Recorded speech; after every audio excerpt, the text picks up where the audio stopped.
Hello everyone, ఈరోజు ముక్కోటి ఏకాదశి కదా. మార్నింగే దేవుని కడపకి వెళ్ళి వెంకటేశ్వర స్వామిని దర్శించుకుంటాం అనుకున్నాను. అంతా రెడీ అయ్యానండి. కానీ మా పక్కింటి ఆవిడ వచ్చేసి ఇక్కడ బహ్లాముఖి అమ్మవారి ప్రతిష్ట జరుగుతుంది, వెళ్దాంరా అనింది. బహ్లాముఖి అమ్మవారు మీకు తెలుసా అండి? బహ్లాముఖి అమ్మవారు ఈమె వచ్చేసి దశమహావిద్యల్లో ఒకరైన బహ్లాముఖి అమ్మవారండి. ఈమె హిమాచల్ ప్రదేశ్లో ఉంటుందంట. అలాంటి అమ్మవారును మన కడప జిల్లాలో వచ్చి ఉందండి.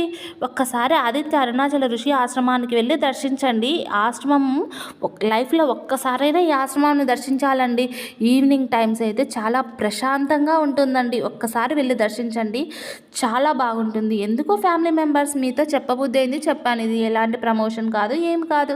మీరు కూడా ఒక ఫ్యామిలీ మెంబర్స్ కదా నా ఛానల్లో, అందుకే మీకు చెప్పాను అనమాట. ఇక్కడ హోమము శాస్త్రోత్తరపదంగా ప్రతిష్ట జరిగింది, చాలా బాగా జరిగిందండి. ఇది నా లైఫ్లో ఎప్పటికీ మర్చిపోలేను. అలాంటిది ఈరోజు చూశాను.